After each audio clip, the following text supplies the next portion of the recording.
ونعوذ بالله من شرور أنفسنا ومن سيئات أعمالنا من يهده الله فلا مضل له ومن يضلله فلا هادي له ونشهد أن لا إله إلا الله وحده لا شريك له ونشهد أن سيدنا وسندنا وحبيبنا ومولانا محمدا عبده ورسوله الذي أرسله الله تعالى بالحق بشيرا ونذيرا وداعيا إلى الله بإذنه وسراجا منيرا أما بعد فقد قال الله تعالى في كلامه المجيد وفرقانه الحميد সবাই জবান করে করে আউযু বিল্লাহি মিনাশ শাইতানির রাজীম বিসমিল্লাহির রাহমানির রাহিম لإيلاف قريش إيلافهم رحلة الشتاء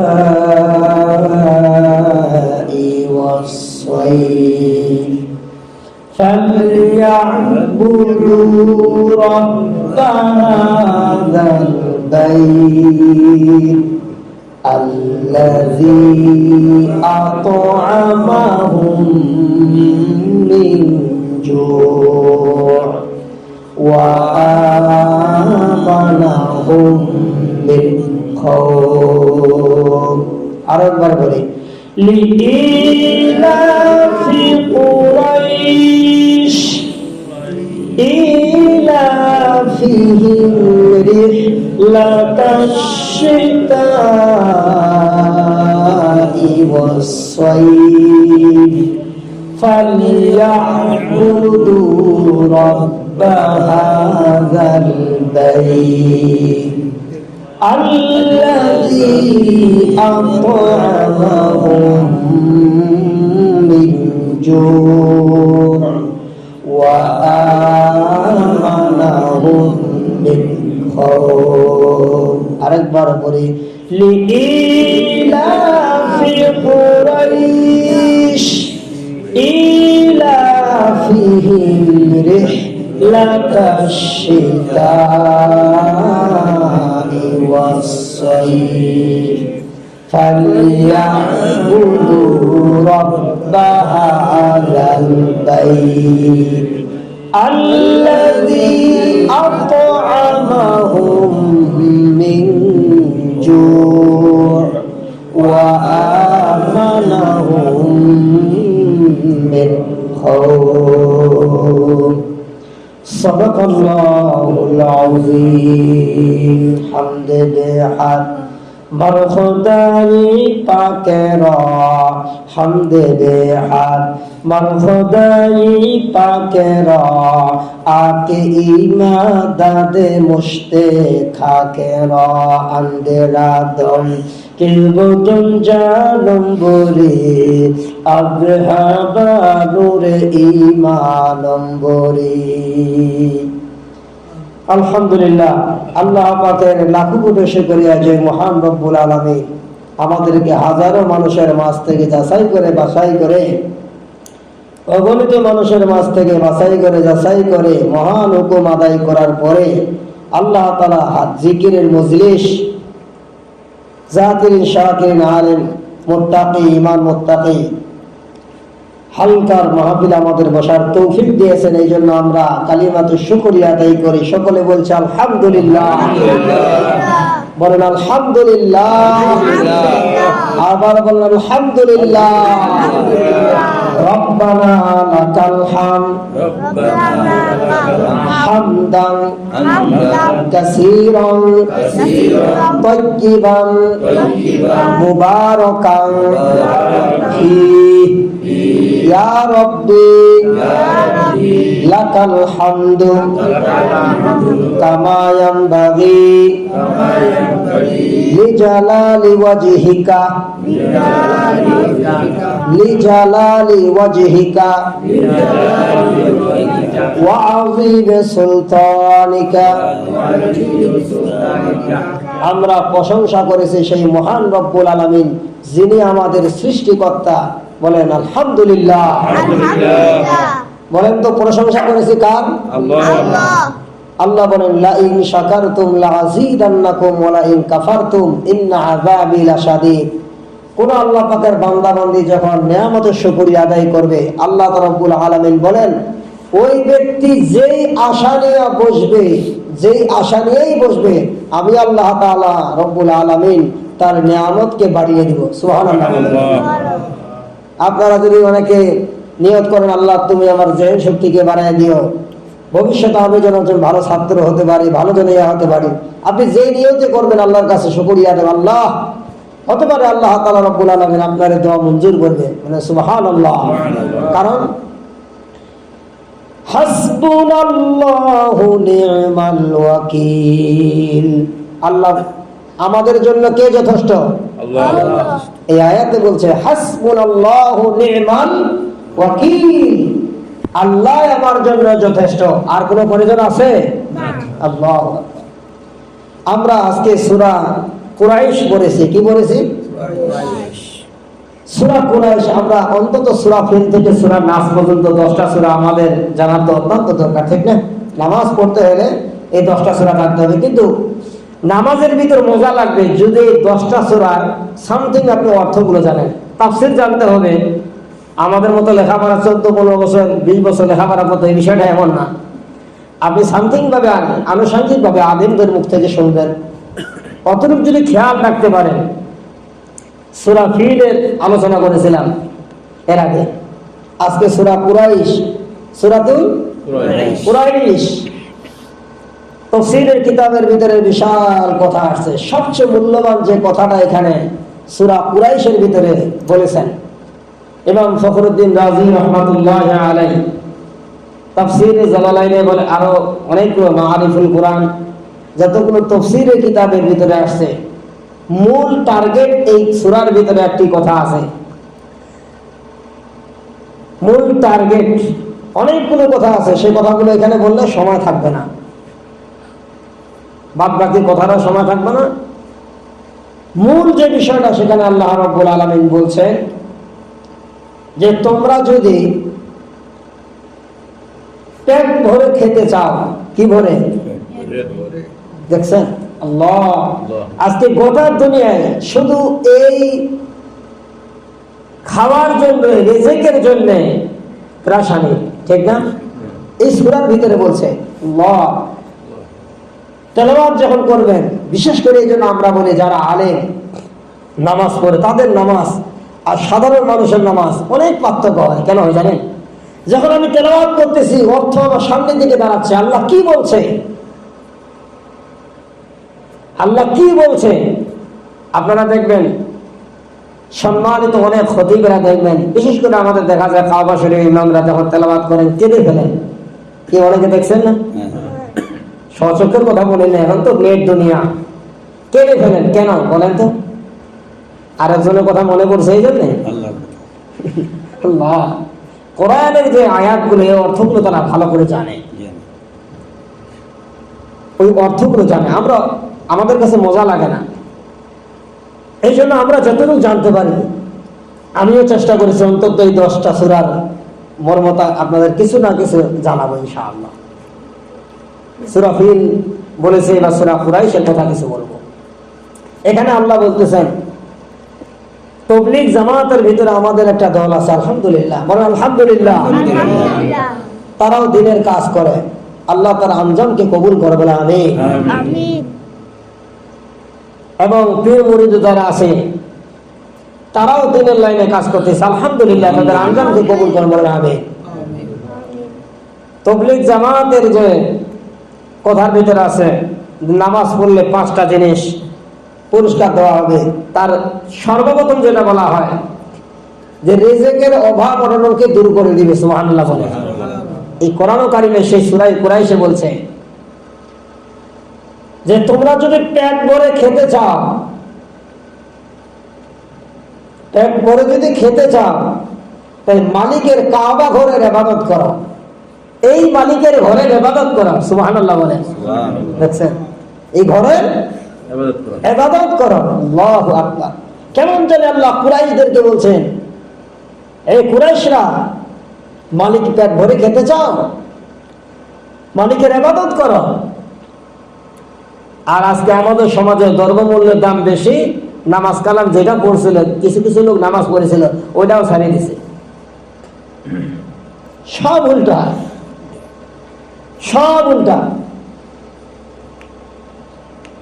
লিইলাফি কুরাইশ ইলাফিহিম রিহলাতাশ শিতাই ওয়াস-সাইফ ফালইয়াবুদু রাব্ব হাযাল বাইত আল্লাযী আত'আমাহুম মিন জু' ওয়া আমানাহুম মিন খাউফ। আল্লাহ পাক রব্বুল আলামিন কুরাইশদেরকে লক্ষ্য করে বলেন, কুরাইশেরা, পেট ভরে যদি খেতে চাও, যদি খেতে চাও, রিজিকের অভাব অনটনকে দূর করতে চাও, বরকত নিতে চাও, তাহলে এই মালিকের ঘরের ইবাদত ছাড়া কোনো বিকল্প নাই। কথা বলেন ঠিক কিনা? আল্লাহ, এই মালিকের ঘরে ইবাদত করো। এরপরে তোমাদের জীবনের নিরাপত্তার জন্য আমি আল্লাহ, ভয় নাই, জীবনের নিরাপত্তার জন্য আমি আল্লাহ তোমাদের জন্য নিরাপত্তার স্থান করে দিব, সুবহানাল্লাহ। পেট ভরে যদি খেতে চাও এবং তোমাদের শস্য সমল ফসলাদি যা তোমরা ব্যবসা বাণিজ্য যা কিছু করো, আমি আল্লাহ তোমাদেরকে বরকত দিয়ে ভরপুর করে দেব, সুবহানাল্লাহ বলেন। আল্লাহু আকবার।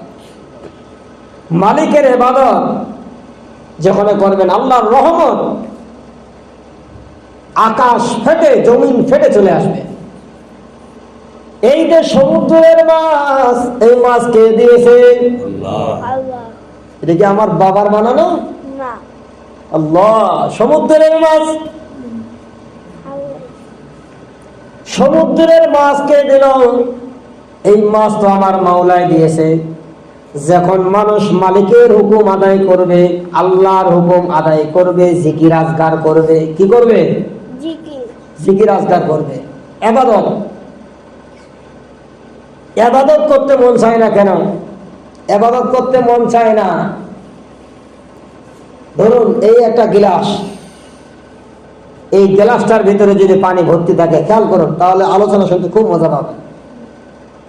বা এই বোতলটাই ধরুন, যদি এটা ভর্তি পানি থাকে, পরবর্তী পানি ঢোকালে কি ঢুকবে? কেন? কারণ পানি আছে, আপনি ঢোকালে আর ঢুকবে না। ঠিক মানুষের কলবের অবস্থা খুব এইরকম। কলব যদি দেল যদি খালি থাকে, তাহলে এখান থেকে কিছু নিতে পারবেন। আর যদি ভর্তি থাকে, গুনাহ দিয়ে যদি ভর্তি থাকে, কিচ্ছু নিতে পারবেন না। কি নিতে না পারলে কি পথভ্রষ্ট হবেন? না। আল্লাহু আকবার। আল্লাহ বলছে, বান্দা, তোমাকে পথভ্রষ্ট করবো না, যার জন্য আমি আল্লাহ রাব্বুল আলামিন তার ব্যবস্থাও করে দিয়েছি। কারণ আল্লাহ রাব্বুল আলামিন প্রত্যেকটা মানুষকে জান্নাতে নিতে চান, সুবহানাল্লাহ। আল্লাহ, আমার মাওলা যে কি দয়া, এই যে আজিব। ঠিক এই বোতলটা যেমন ভর্তি থাকলে কোনো কিছু ঢুকবে না, এখন এই বোতলের যদি পানি ঢুকানো লাগে, তাহলে পানি ফালাতে হবে কি হবে না? এই বোতলের পানি ফেলে দিতে হবে, তারপরে ঢুকবে। ঠিক বান্দা যখন গুনাহ করতে করতে কলব যখন কালো আকৃতি হয়ে যায়, এই যে আমাদের ভাই দাওয়াত দিলেন, ভাই একটু বসেন, আলোচনা হবে, কোরআন কারীমের থেকে কিছু আলোচনা হবে, জিকির আজগার হবে, বসেন। অনেকের সময় থাকা সত্ত্বেও বুঝতে পারি নাই, আর যার সময় নাই এত নাই, সময় থাকা সত্ত্বেও বুঝতে পারলাম না, আল্লাহ, এটা বুঝে আসবে। চক্ষু দুটা বন্ধ হলে কিন্তু বুঝে আসবে সময়ের কত মূল্য, বুঝে আসবে। এখন কিন্তু বুঝে আসে না। চক্ষু দুটা যখন বন্ধ হয়ে যাবে তখন কিন্তু বুঝে আসবে সময়ের কি মূল্য। আর আমি না পারি আমার সন্তানাদিদেরকে বলি যে আজকে যেহেতু হালকার প্রোগ্রাম এরিয়া আছে, পাঠাই দেই, তাও করা লাভ আছে। কারণ যদি সন্তানাদিরা ওই হালকার ভিতরে বসে দিনই কথাবার্তার আসর লাগে, হতে পারে একটি কথা শোনার দ্বারা, বলার দ্বারা সারাটা জীবন তার কামে লেগে যাবে। বলেন সুবহানাল্লাহ। এই সূরাতের ভিতরে বলছে, কত সুন্দর করে বলছে আল্লাহ, তোমরা যদি পেট ভরে খেতে চাও, পেট ভরেই তো সবাই খেতে চায়, হ্যাঁ, যদি খেতে চাও তাহলে মালিকের ঘরে ইবাদত করো। কিন্তু এখন আমাদের তারা উল্টাটা, মালিকের ঘরের ইবাদত নাই, শুধু রিজিক নিয়ে টানাটানি। রিজিক নিয়ে কি? আল্লাহ বলছে যত চেষ্টা করো, আমি যেইভাবে হুকুম করি আমার হুকুম অনুযায়ী হবে। মালিকের ইবাদত করার জন্য মালিকের ঘরের ইবাদত করার কোনো কথা বলা হয়েছে? ওই সূরার ভিতরে কাবা ঘরের ইবাদতের কথা বলা হয়েছে। আমরা সবাই কিন্তু কাবার দিকে লক্ষ্য করে নামাজ পড়ি। কোন দিকে লক্ষ্য করে নামাজ পড়ি? আমাদের কাবা হলো পশ্চিমে। কোন দিকে? ঠিক মালিকের ঘরে যারা ইবাদত করবে, আল্লাহ ওয়াদা করলেন, আল্লাহ সুস্পষ্ট জানিয়ে দিলেন, আল্লাহর কথার কোনো ভুল নাই। ভুল আছে? না। যালিকাল কিতাবু লা রাইবা ফীহি, কিতাবের ভিতরে কোনো ভুল নাই। আল্লাহ যা বলছে আপনি নিজেই ট্রেনিং করে দেখেন, 5 ওয়াক্ত নামাজ শুরু করেন, পরীক্ষা পাবেন ইনশাআল্লাহ, আল্লাহ রিজিকের ব্যবস্থা করে দিবেন। আল্লাহ বলেন ওয়ায়ারযুকুহু মিন হাইসু লা ইয়াহতাসিব, বান্দারে কেমন করে তোমার রিজিকের ব্যবস্থা করব, তোমার কল্পনাও হবে না এমন ভাবে আল্লাহ আমার রিজিকের ব্যবস্থা করে দিয়েছেন। চিন্তাও করতে পারবা না আমি আল্লাহ এমন সুন্দর ভাবে রিজিকের ব্যবস্থা করে দেব। ইয়ারযুকুহু মিন হাইসু লা ইয়াহতাসিব, চিন্তাও করতে পারবে না আল্লাহ এইভাবে আমার রিজিক তুমি করে দিলে। যে রিজিকের প্রাসানে আমরা বর্তমানে করতেছি, ছুটাছুটি করতেছি, চতুর্দিক দিয়ে ছুটাছুটি করে রিজিকের জন্য, কত কামাবো, টাকা পয়সা কামাবো, নামাজ পড়তে গেলে তো আমার কামাই হবে না, অমুক হবে না, তমুক হবে না। আল্লাহ, বোতলের কথা বললাম, এই বোতল থেকে কিছু ঢুকাতে গেলে পানি ফালাই দিতে হবে। আল্লাহ প্রত্যেকটা বান্দাকে জান্নাতে নিতে চান, ঠিক এই জন্য বোতলের পানি ফালাবেন কিভাবে? বললেন বান্দা বান্দি সাদিকিন বান্দার সাথে সঙ্গী হইয়া, সাদিকিন বান্দার সাথে, বাংলাতে সচরাচর আমরা যেটা বলি সৎসঙ্গে স্বর্গে বাস, অসৎসঙ্গে সর্বনাশ। অর্থাৎ ভালো একজন মানুষের সাথে, আল্লাহওয়ালা মানুষের সাথে সম্পর্ক রাখো এবং তার কথা অনুযায়ী চলো, দিনের পথে চলো। চলতে পারলে এরপরে জিকির আজগার করো। এরপরে কি করো? জিকির আজগার করো। দুনিয়ার ভিতরে কলমের ভিতরে যে আমাদের প্রতিনিয়ত গুনাহ করতে করতে কলমে যে দাগ পড়ে যায়, এই কলমের দাগ তুলানোর জন্য দুনিয়ার কোনো ব্যবস্থা করেন নাই। ব্যাপারটা এমন না, আল্লাহ রাব্বুল আলামিন তার সমাধান আল্লাহ দিয়েছেন। বান্দারে তোর কলমটা এমন অবস্থা হয়েছে, আমি তোর কলমটাকে পরিষ্কার করে দিব, তুই যদি আমার হুকুম মতো চলো, আমার সিস্টেম মতো চলো। আল্লাহ বলেন ফাযকুরুনি আযকুরুকুম ওয়াশকুরুলি ওয়ালা তাকফুরুন। বান্দা তুই আমাকে স্মরণ কর, আমি আল্লাহ রাব্বুল আলামিন তোকে স্মরণ করব। জিকির মানে কি? স্মরণ করা। জিকির মানে কি? স্মরণ করা। কি জিকির? লা ইলাহা ইল্লাল্লাহ, লা ইলাহা ইল্লাল্লাহ। পরে সবাই বলেন লা ইলাহা ইল্লাল্লাহ, লা ইলাহা ইল্লাল্লাহ। বান্দা যখন জিকির করবে লা ইলাহা ইল্লাল্লাহ, জিকির যখন বান্দা করবে আর মৌতের মোরাকাবা করবে, মৌতের চিন্তা করবে, আল্লাহ বলেন আর খালেস দিলে তওবা করবে।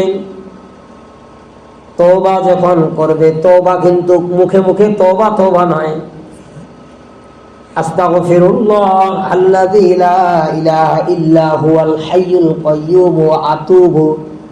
এই যে এখানে ওয়া আতুবু, এই আরবিতে বলছে আমি আল্লাহ তোমার কাছে তওবা করলাম। কি করলাম?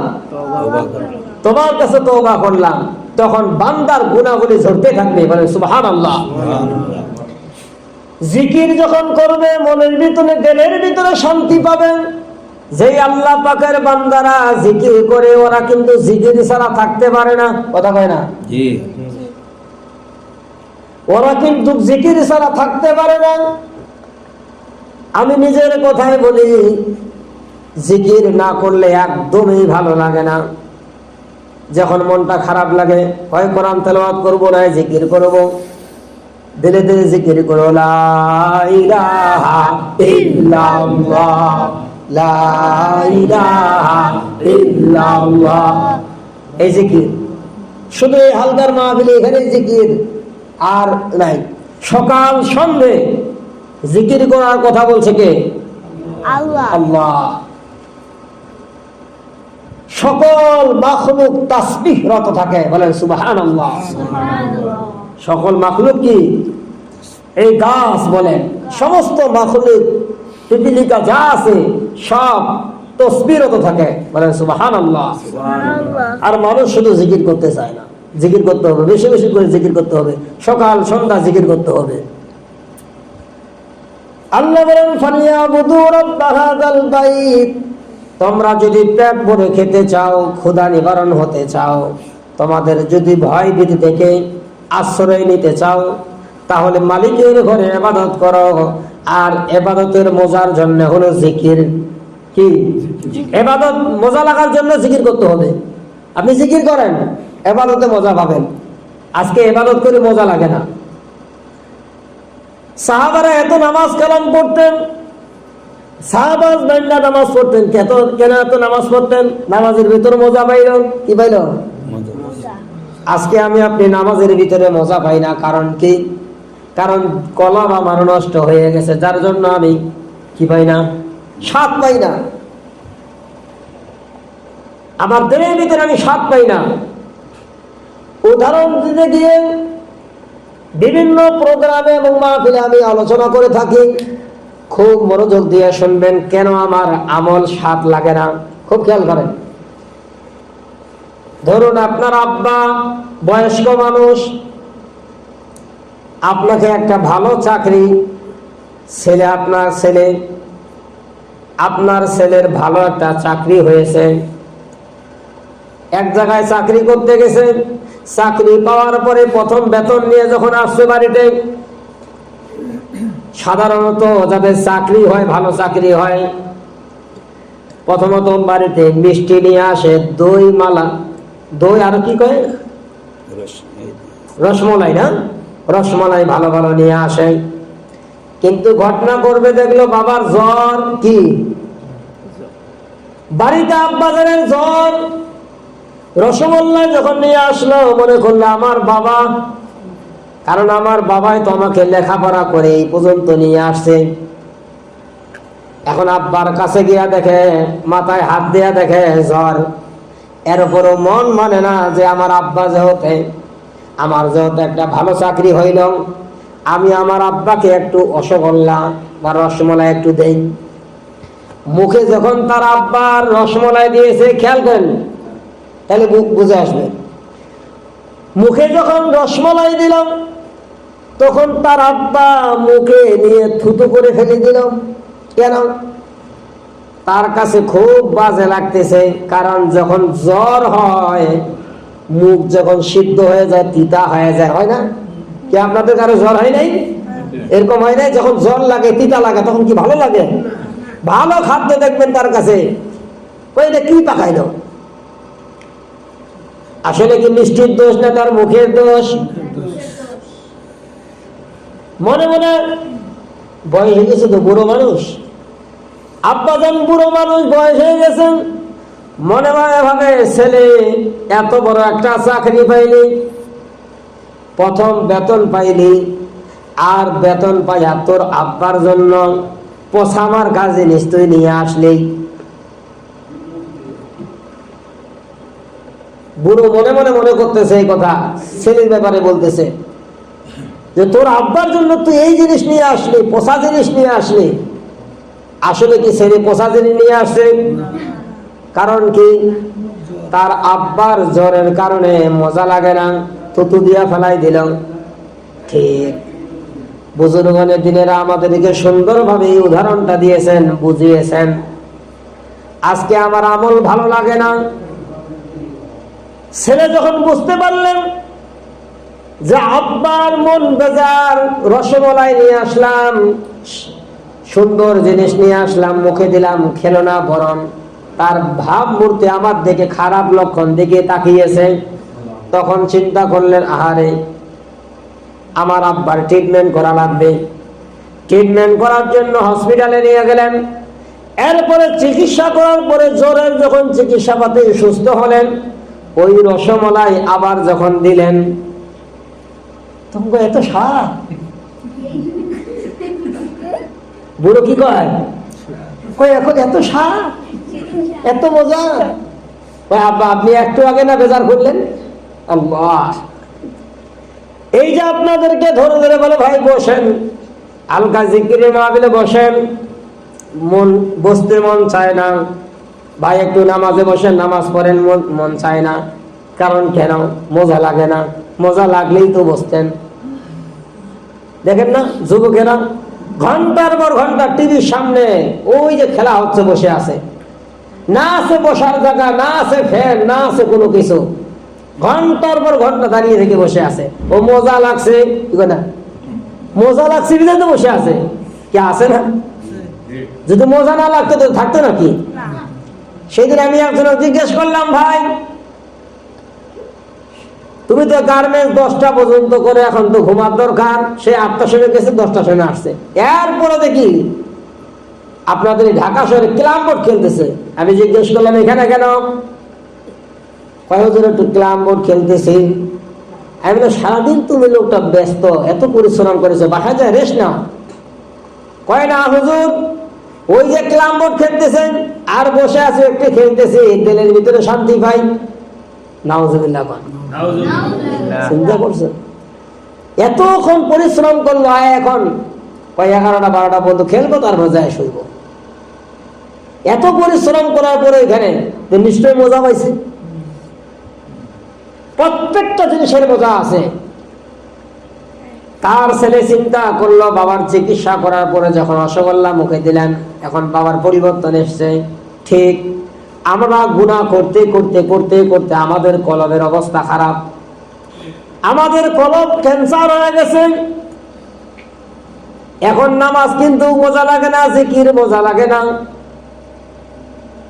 কিন্তু যখন আপনার আমার এই জিকির করতে করতে তওবা করবেন, মৃত্যুর মুরাকাবা করবেন, যখন দিলটা পরিষ্কার হবে, তখন আপনাকে বলা লাগবে না ভাই বসেন, আপনিও বসে যাবেন। কথা বলেন ঠিক কিনা? আপনার বলা লাগবে না, আপনি নিজেই বসে যাবেন, কারণ আপনার দরকার। আল্লাহ আল্লাহ বলেন ফালিয়াবুদু রাব্ব হাযাল বাইত। এ আল্লাহ পাকের বান্দা বান্দিরা, এ কুরাইশেরা, তোমরা যদি পেট ভরে খেতে চাও তাহলে মালিকের ঘরের ইবাদত করো, আমি আল্লাহ রব্বুল আলামিন তোমাদের ক্ষেতের ভিতরে, শস্যের ভিতরে বরকত দিয়া দেব। সুবহানাল্লাহ বলেন। এবার আমরা একটু মৃত্যুর মুরাকাবার দিকে চিন্তা করব। আমাদের মুরাকাবা ছাড়া কিন্তু চোখে কিন্তু পানি আসবে না। মৃত্যুর মুরাকাবা আজকে এত গুনাহ করতেছি, গুনার কারণে আপনার আমার কলব এমন অবস্থা হয়ে গেছে, চোখেও কিন্তু পানি নেই। অথচ সাহাবা আজমাইন তারা জিকির করতেন, জিকিরের মজলিসে বসতেন এবং মৃত্যুর মোরাকাবা করতেন এবং তাদের জীবনকে সুন্দর করার জন্য তারা সময় দিতেন, মেহনত করতেন। মেহনত ছাড়া কোনো জিনিস হবে না। বলেন, মেহনত ছাড়া কোনো জিনিস হবে? মেহনত ছাড়া কোনো জিনিসই আপনি করতে পারবেন না। মেহনত অবশ্যই, মেহনত লাগবেই, মেহনত করতেই হবে। যে কোনো জিনিস অর্জন করতে হলে মেহনত করতে হয়। মেহনত ছাড়া কোনো জিনিস হয় না, মেহনত করতেই হবে। দুনিয়ার ভিতরে যে যেই মেহনত করবে সে সেইটাও পেয়ে যাবে। আল্লাহ বলেন যে আল্লাহ পাকের বান্দা বান্দিরা আমাকে পাওয়ার জন্য মেহনত করবে, আমি আল্লাহ তার হয়ে যাব। সুবহানাল্লাহ বলেন। হাসবুনাল্লাহু নি'মাল ওয়াকিল নি'মাল মাওলা ওয়া নি'মান নাসির। আল্লাহ হাসবুনাল্লাহু নি'মাল ওয়াকিল, আল্লাহ আমার জন্য যথেষ্ট, আল্লাহ আমার জন্য যথেষ্ট। তাহলে আমাদের মালিকের ঘরে ইবাদত করব আমরা। আল্লাহ পাক রব্বুল আলামিন সকলকে 5 ওয়াক্ত নামাজ জামাতের সহিত আদায় করার তৌফিক দাও, বলে আমিন। এখন মুরাকাবার চিন্তা করব। মুরাকাবা করে চক্ষু দুটা বন্ধ করে একটু মুরাকাবার চিন্তা করব। মুরাকাবার আমরা চিন্তা করব। দুনিয়া কিন্তু থাকার জায়গা না, কেউ কিন্তু থাকতেও পারবে না। বলেন, কেউ থাকতে পারবে না? দুনিয়া কিন্তু থাকার জায়গা না। কত মানুষকে আমরা, কত মানুষের জানাজায় অংশগ্রহণ করলাম। আপনি আমি তাকায়া দেখি আমাদের ডানে বামে কত মানুষ দুনিয়া থেকে বিদায় হয়ে গেল। আমার চোখের সামনে কত মানুষ বিদায় হয়ে গেল। অনেকে এমনও আছে তার স্ত্রী বিদায় হয়ে গেল, স্বামী বেচারা বেঁচে আছে। অনেকে দেখা যায় বাজারে ঘাটে আজ থেকে 5 বছর 10 বছর আগে যার সাথে একসাথে পান সিগারেট পান খেতাম, অনেক কিছু খেতাম, আজকে ওই লোকগুলো বাজারে গেলে আর পাওয়া যায় না। আমি আমার বাস্তবতার ঘটনা বলি। একসাথে লেখাপড়া করেছি, আমার ছাত্র ভাই, খুব মহাব্বতের ছাত্র ভাই ছিল। আমি যখন হাফেজ হয়েছি তখন আলেম হই নাই, যখন হাফেজ হয়েছিলাম একসাথে লেখাপড়া করলাম। আমার ছাত্র ভাই উনি এক মাদ্রাসায় চাকরি করেন, যুবক মানুষ। যখন বাচ্চাগুলোকে পড়াইতে গেলেন অনেক সময় হুজুর রেস্টে যায়, ঘরে একটু রেস্ট নেন। এরপরে হুজুর রেস্ট নিলেন, আমার ছাত্র ভাই রেস্ট নিলেন। এরপরে কিছুক্ষণ পরে ছাত্ররা জিজ্ঞেস করছে, হুজুর তো এতক্ষণ ঘুমিয়ে থাকে না, এই তো রেস্ট নিতে গেল, কেন হুজুর উঠতেছে না? কিছুক্ষণ পরে ডাকার পরে যায় দেখে দুনিয়ার ভিতরে আর তার অস্তাব নাই। আমার ছাত্র ভাই দুনিয়ার থেকে বিদায় হয়ে গেল। অল্প বয়স, যুবক বয়স আমার ছাত্র ভাই দুনিয়ার থেকে বিদায় হয়ে গেল। আমরা অনেকে মনে করতেছি যে আমার বাপ তো বেঁচে আছে, আমার তো এখনো অনেক হায়াত না। আসলে বাকির কাম কিন্তু ফাঁকি। ইজা জা আজালুহুম লা ইস্তাখিরুনা সাআতাও ওয়া লা ইস্তাকদিমুন। তোমার কখন মৃত্যু আসবে তোমার কিন্তু জানা নাই। আসার সিরিয়াল আছে কিন্তু যাওয়ার সিরিয়াল নাই। তুমি একটু মৃত্যুর মুরাকাবা করিয়া দেখো। আজকে তুমি যাকে আপন মনে করো, আজকে তাকায়া দেখো। আজকে তুমি যদি তোমার পরিবারকে খাওয়াইতে পারো, টাকা পয়সা দিতে পারো, তাহলে তুমি কিন্তু ভালো। কিন্তু দেখবা তুমি যখন বিপদে পড়ে যাবা তখন কিন্তু বুঝে আসে কে ভালো আর কে খারাপ। কথা বলেন ঠিক কিনা? তখন বোঝা যায় স্বার্থের কি অভাব। এ আল্লাহ, সেই দিন এক ভাই একটা ঘটনা বললেন। ভাই রিক্সা চালাতে গিয়ে অ্যাক্সিডেন্ট করলেন। রিক্সা চালায় নিজের স্ত্রীদেরকে দেখেছেন, কত মানুষ রিক্সা চালাইয়া ফ্যামিলি চালায়, আছে না নাই? ওই ভাই রিক্সা চালাইলেন, ঘটনাক্রমে অ্যাক্সিডেন্ট দুর্ঘটনায় তার দুইটা পায়ে পঙ্গু হয়ে গেল। পঙ্গু হয়ে যাওয়ার পরে দেখা গেল স্ত্রীও তার কাছ থেকে বিদায় লইয়া চলে গেছে। এই হলো দুনিয়া স্বার্থপর। এরপরে তার বোন ঠেলা গাড়িতে উঠাইয়া গোটা শহর ঘুরায়। জিজ্ঞেস করা হলো, তোমার এই অবস্থা কেন? বলে, আমার স্ত্রী চলে গেছে। যখন আমার স্ত্রীকে দেখতে পারতাম, কষ্ট করে পরিশ্রম করে যখন খাওয়াইতাম, তখন আমার আপন ছিল। আর যখন আমি তাদের রুজি রোটানোর জন্য যখন পরিশ্রম করতে গিয়ে দুর্ঘটনায় অ্যাক্সিডেন্ট ঘটলাম, এখন স্ত্রী আমাকে থইয়া চলে গেছে। আল্লাহ, দুনিয়াটা স্বার্থপর। খুব মনে রাখতে হবে, দুনিয়াটা স্বার্থপর। খেয়াল করো, দুনিয়া থেকে কিন্তু একদিন চলে যাইতেই হবে। একদিন তুমি আমি অসুস্থ হয়ে যাব। তোমার ছেলে ধরাধরি করিয়া আমাকে আপনাকে ঘরে নিয়ে যাবে। জিজ্ঞেস করে, আব্বা আপনার কি হয়েছে? আপনি বলবেন, বাবা কেমন জানি মাথাটা ঘুরায়, ভালো লাগে না। ধরাধরি করিয়া তোমাকে আমাকে ঘরে নিয়ে যাইয়া যখন শোয়াবে, এরপরে তুমি আমি অনেক চিৎকার করব, অসুস্থতা ভোগ করব। অমনি ডাক্তারের কাছে গিয়া সন্তান, ডাক্তারের কাছে গিয়ে দৌড় দিয়া ডাক্তারকে ডাকবে, ডাক্তার সাহেব আমার বাড়িতে আসেন, আমার আব্বা জানে কেমন করে। ডাক্তার সাহেব চেক আপ করার পরে জিজ্ঞেস করিয়া দেখার পরে হাতের নাড়ি দেখবে চলাচল সব বন্ধ হয়ে গেছে। ডাক্তার বলবে, বাবা তোমার বাবা আর দুনিয়াতে নাই।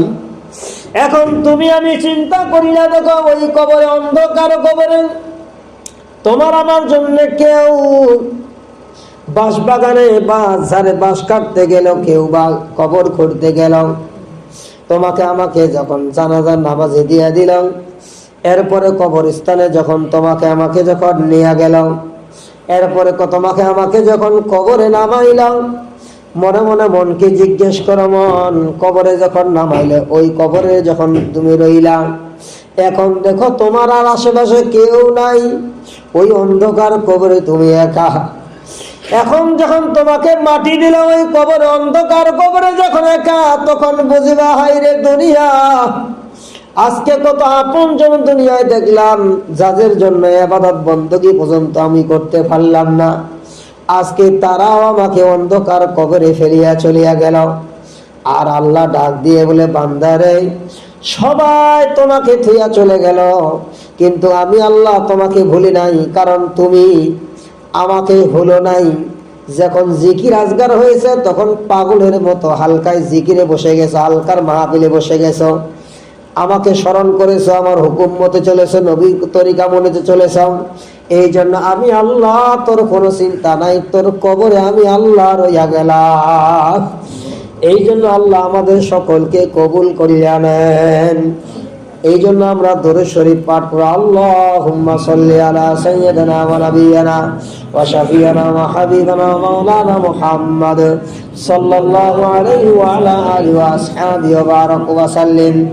আল্লাহুম্মা সাল্লি আলা সাইয়্যিদিনা ওয়া নাবিয়িনা ওয়া শাফিয়িনা ওয়া হাবিবিনা ওয়া মাওলানা মুহাম্মদ সাল্লাল্লাহু আলাইহি ওয়া আলা আলিহি ওয়া আসহাবিহি ওয়া বারাক ওয়া সাল্লিম।